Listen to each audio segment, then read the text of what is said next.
সম্পূর্ণ দিক দিয়া। বাইরে দিয়ে কই যাইবেন?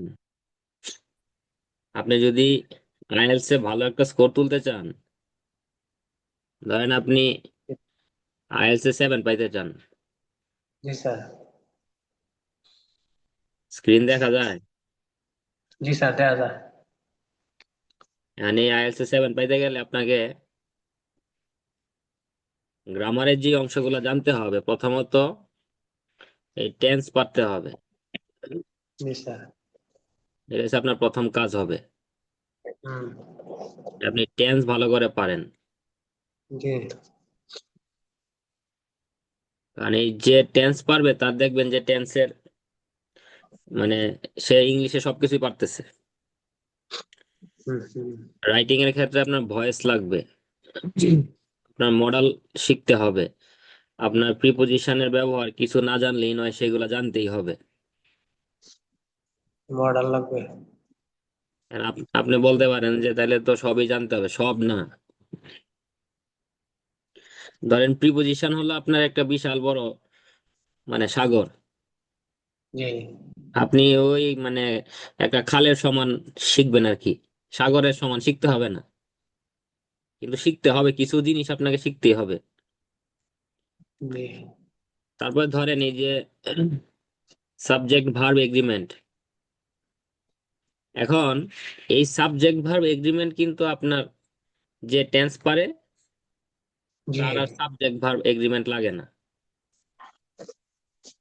বা ধরেন আপনার এই যে right form of the verb, বারবার। এই যে tense, subject verb agreement, right form of verb, সবগুলাই কিন্তু সেম। আপনার জি স্যার। কন্ডিশনালের স্ট্রাকচার শিখতে হবে, দুইটা বা তিনটা স্ট্রাকচার আপনাকে শিখতেই হবে।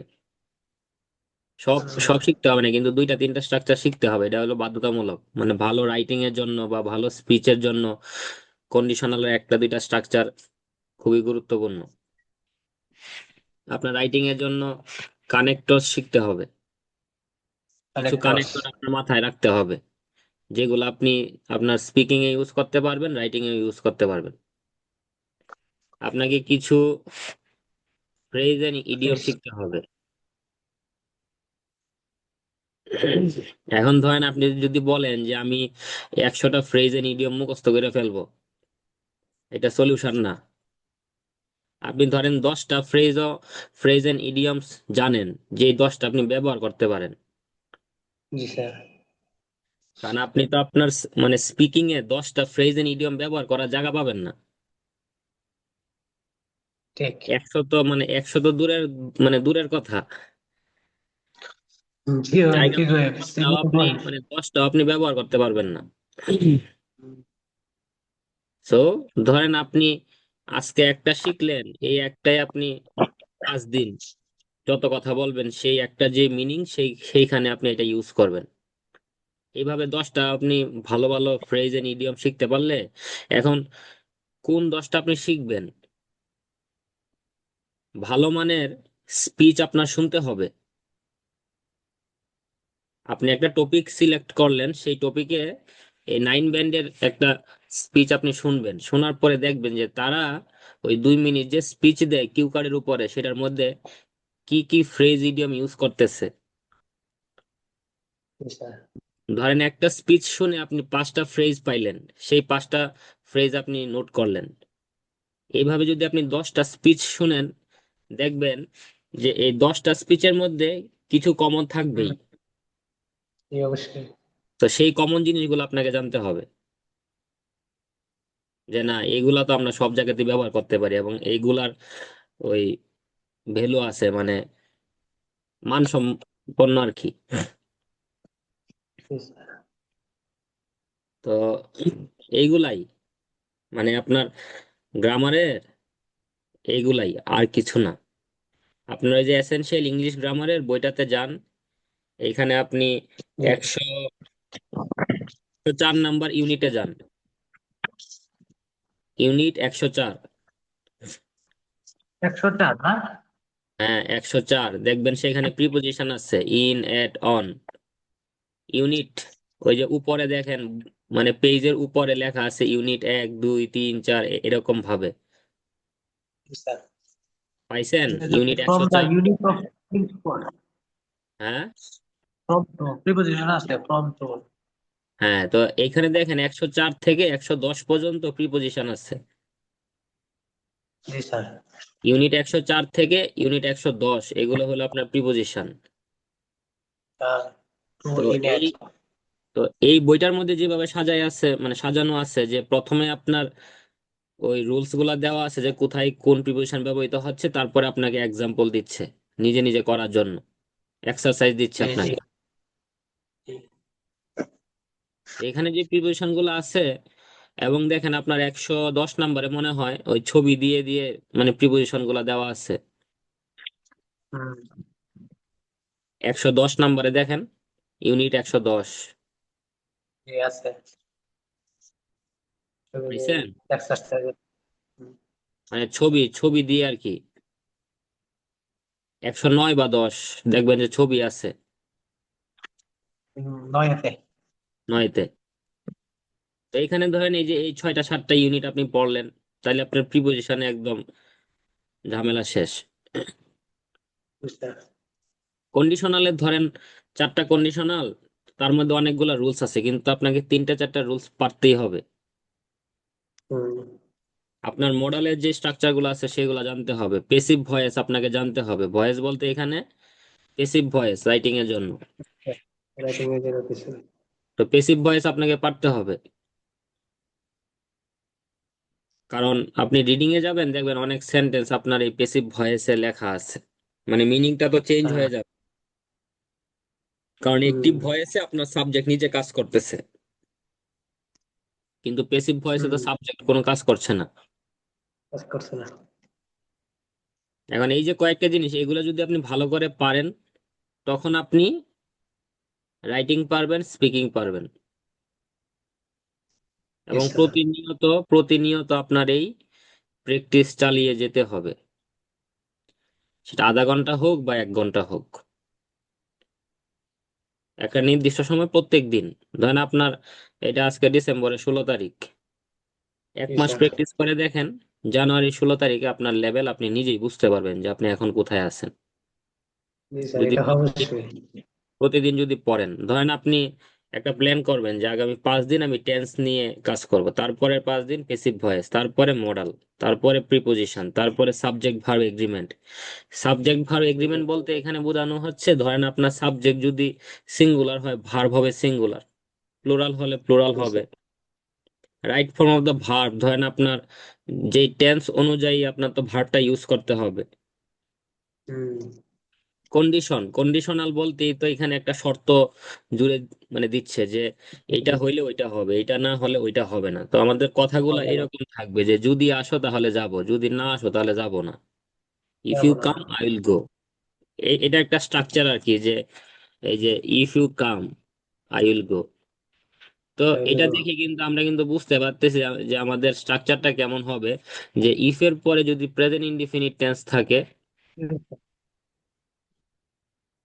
হ্যাঁ, তারপরে পরবর্তীতে কি হয়, ফিউচার ইনডিফিনিট। বুঝতে পারছেন? এটা হলো আমাদের স্ট্রাকচার।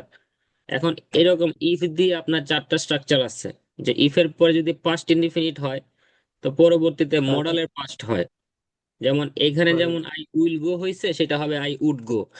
যদি ইফ এর পরে যদি পাস্ট ইনডিফিনিট থাকে, যেমন দেখেন ইফ ইউ কেম, আমি পাস্ট করে দিলাম, তো পরে বলতে হবে যে আই উড গো। ইফ এর পরে যদি পাস্ট পারফেক্ট থাকে, যেমন ইফ ইউ হ্যাড কাম, তখন ওই মডেল দিয়ে মডেলের পরে হ্যাভ দিয়ে ভার্বে 3 নাম্বার ফর্ম দিতে হয়, যে আই, এটাকে আপনার বলতে হবে এরকম ভাবে যে I would have gone. I would have gone. এই হলো আর কি আপনার কন্ডিশন। যে শর্ত, তিনটা। শর্ত দিয়ে শর্ত দিয়ে দিচ্ছে আপনাকে যে তুমি যে আসলে তিনটা। আমি যাব, যে তুমি হুম। না আসলে যাব না, এরকম আর কি। এগুলো জানতে হবে। স্যার। তারপর ধরেন এই যে কানেক্টর, যখন আপনি দুইটা তিনটা সেন্টেন্সকে একত্রিত করবেন, মাঝখানে কোন কানেক্টর গুলা থাকবে, কিছু কিছু কানেক্টর আপনি জানেন, কিছু না অনেকগুলা জানেন, হয়তো ব্যবহার করেন না। যেমন ধরেন এখানে এই যে মোর ওভার, হ্যাঁ, তারপরে ধরেন যে হাওয়ার, আবার তারপরে ধরেন যে ফার্দার মোর, ফার্দারমোর তারপরে ধরেন যে এই যে নেভারদালেস, নেভারদালেস এরকম অনেক কিছুই আছে। তারপরে ধরেন এই যে ওয়ারেস, তারপরে এই যে ওয়াইল, এরকম ধরেন যে অনেকগুলো আছে যেগুলো আপনার জানতে হবে, রাইটিং এ ব্যবহার করতে হবে। এটা স্যার যত বেশি আপনি ওই স্যাম্পল রাইটিং পড়বেন তত মানে তত বেশি দেখবেন। ধরেন এইখানে আপনি একটা ইউজ করলেন যে on the one hand, on the one hand তারপর আর একটা ইউজ করলেন যে on the other hand. Other connector মানে কি, ধরেন আপনার মাঝখানে যুক্ত করবে, কোন একটা সেন্টেন্স শুরু হবে।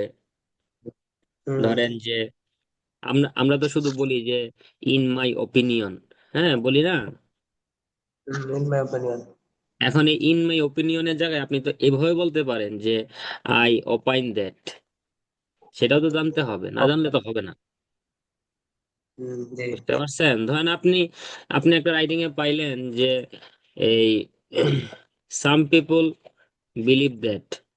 এখন এই সেন্টেন্সটা এইভাবে বলা আছে যে সাম পিপল আর্গিউ দ্যাট, আবার এইভাবে বলা আছে যে সাম পিপল অ্যাডভোকেট দ্যাট। জানতে হবে সব।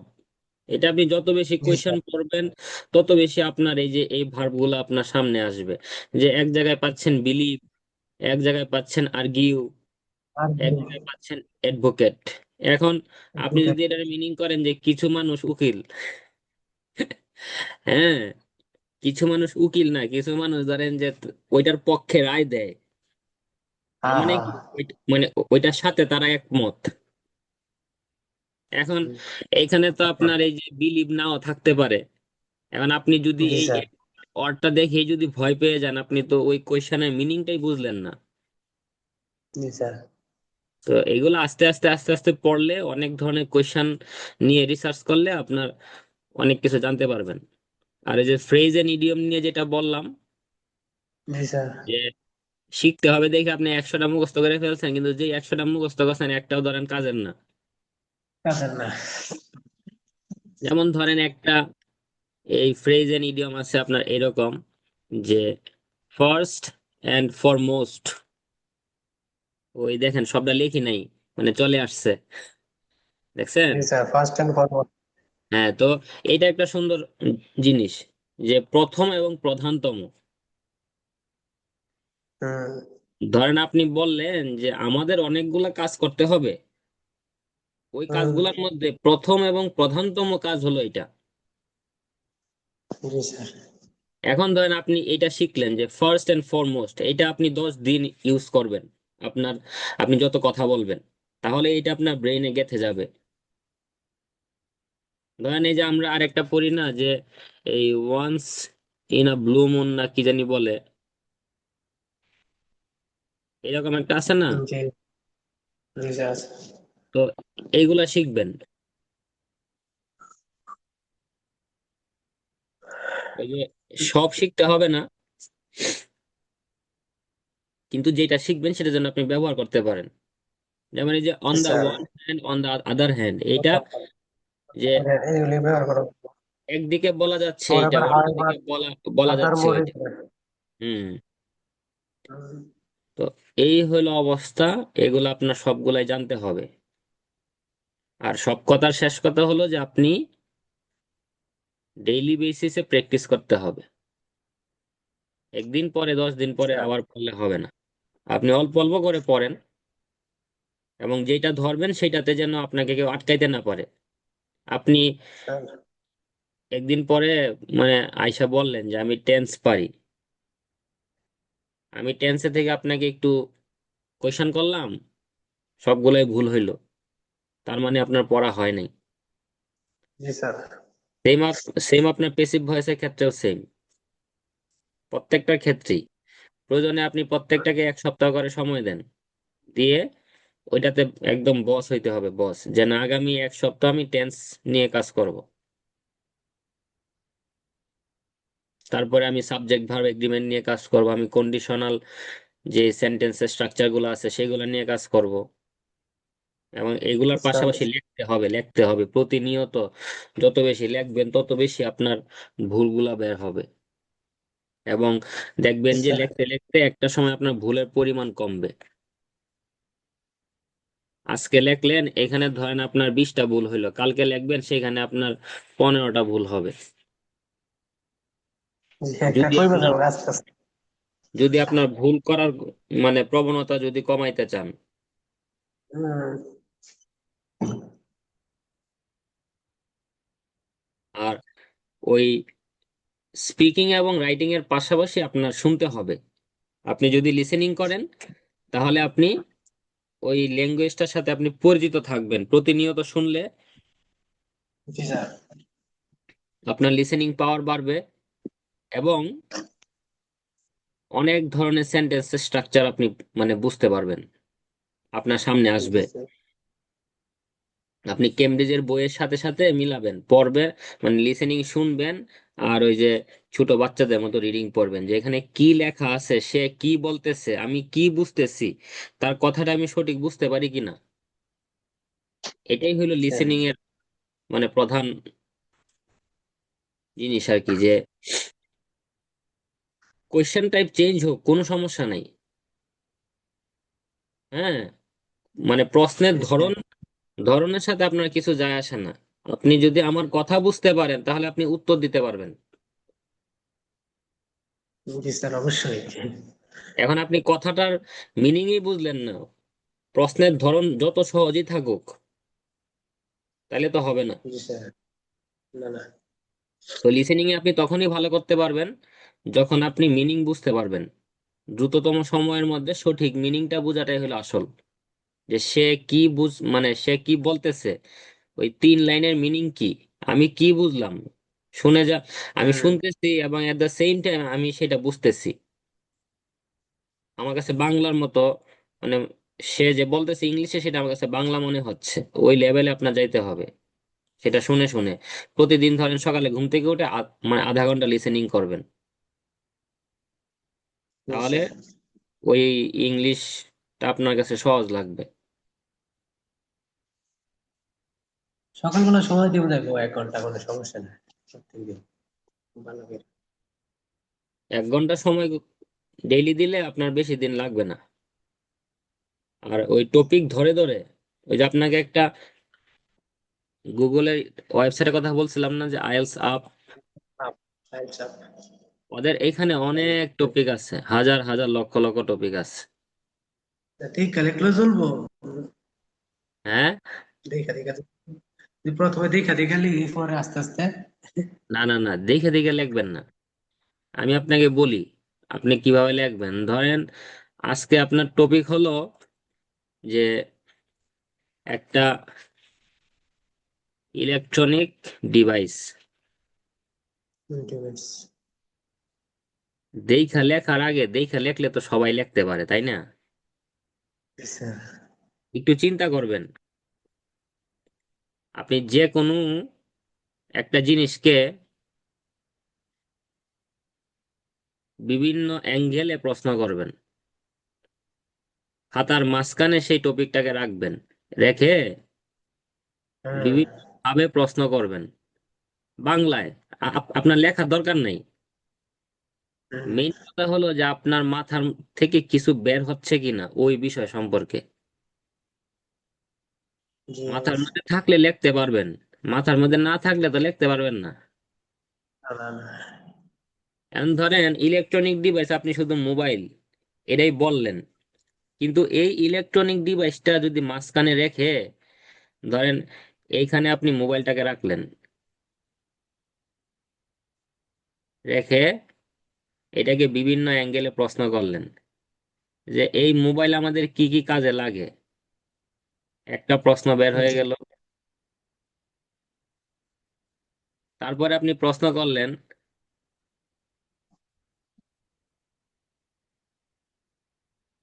কি হয়ে গেল, আচ্ছা, যাই হোক, ধরেন আপনি জি স্যার। এই মোবাইলটাকে মাঝখানে রেখে আপনি প্রশ্ন করেন মোবাইল আমাদের কি কি কাজে লাগে। একটা উত্তর আসলো যে মোবাইল দিয়ে আমরা কথা বলতে পারি।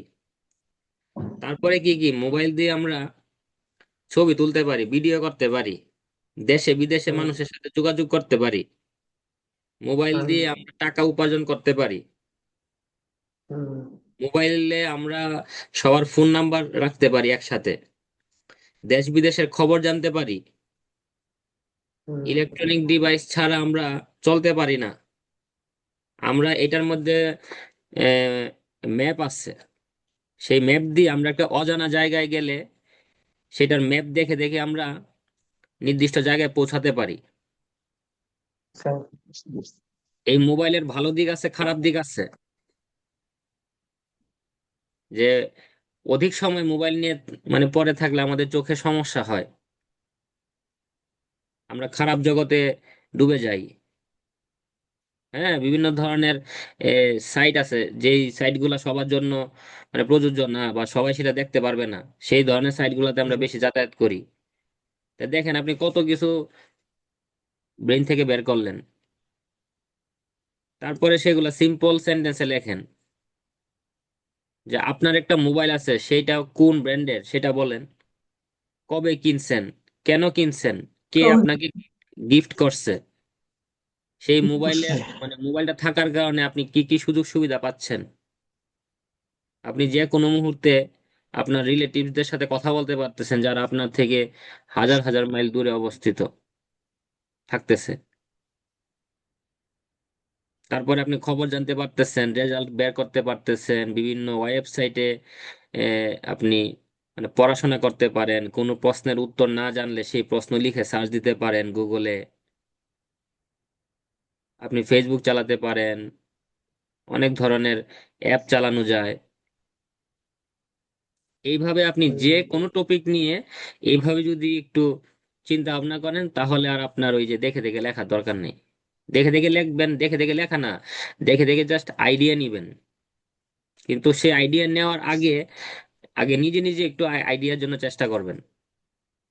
বুঝতে পারছেন? জি জি, এটা অবশ্যই। জি টপিক স্যার। যত কঠিনই হোক না কেন, ধরেন এইরকম একটা টপিকের জায়গায় আপনি আরেকটা টপিক লেখেন যে একটা গিফট। ধরেন আপনার একটা টপিকই হলো যে গিফট। তো এই গিফটটা আপনি কোথা থেকে কিনছেন, কেন কিনছেন, কাকে দিবেন, কেন দিবেন, উদ্দেশ্যটা কি, তার জন্মদিনে হয়তো বা আপনি যাবেন সেই জন্য আপনি গিফটটা কিনছেন।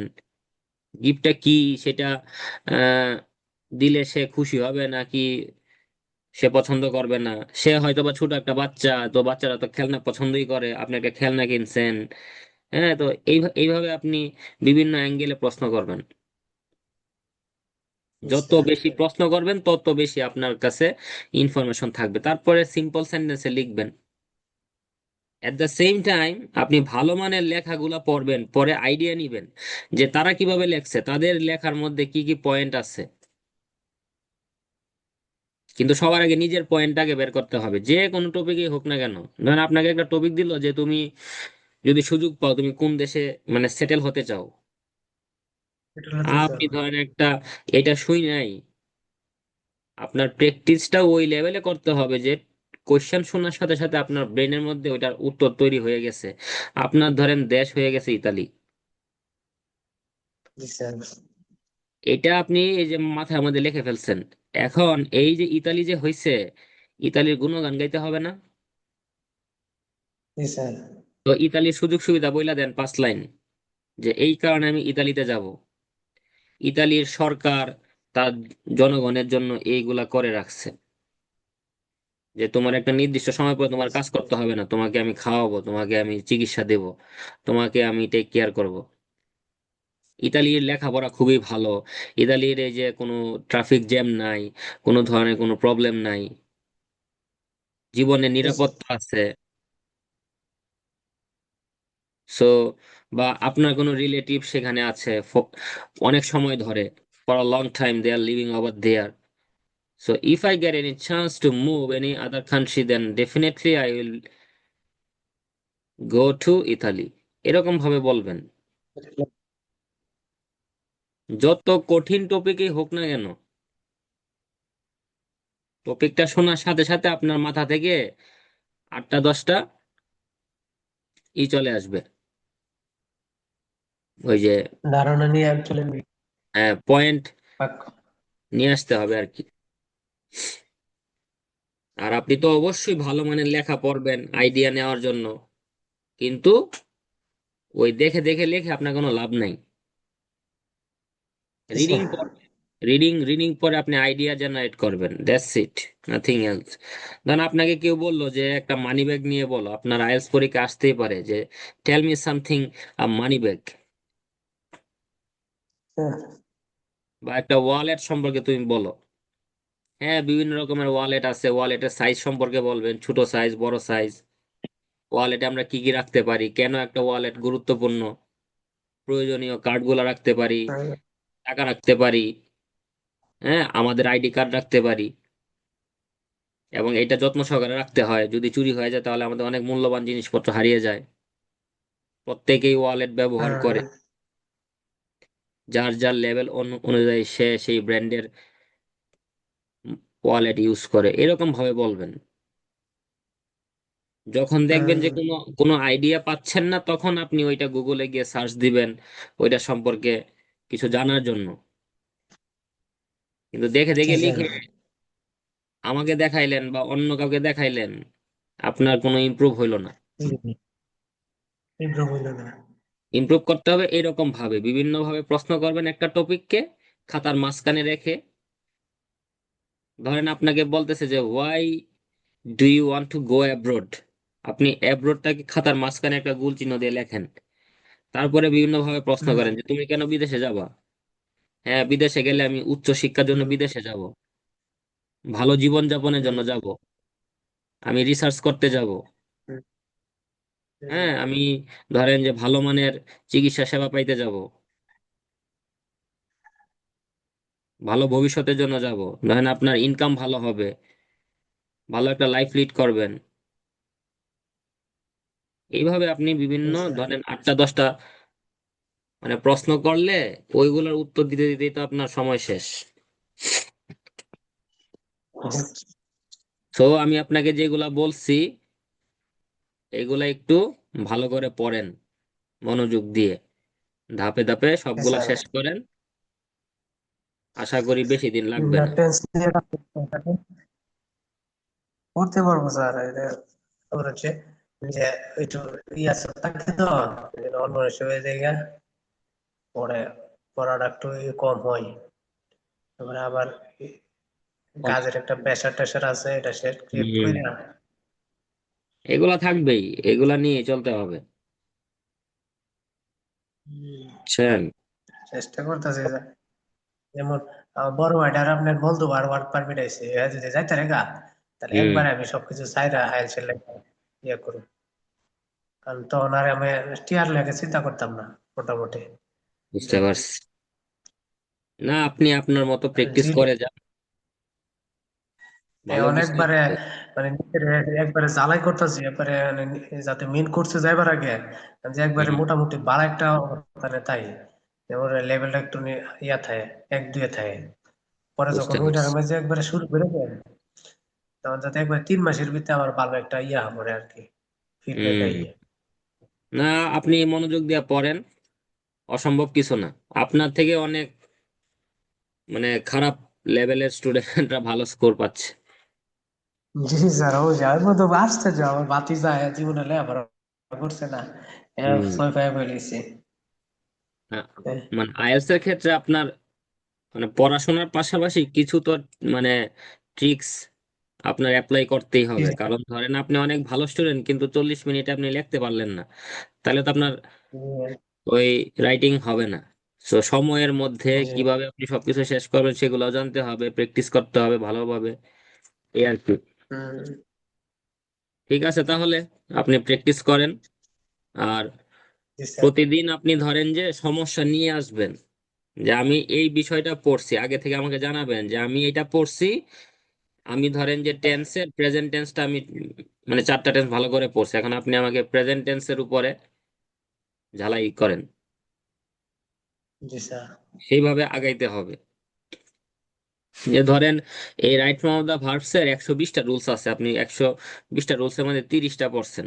আচ্ছা ঠিক আছে, 30টার মধ্যে দেখি আপনি কেমন পড়ছেন জি এইভাবে।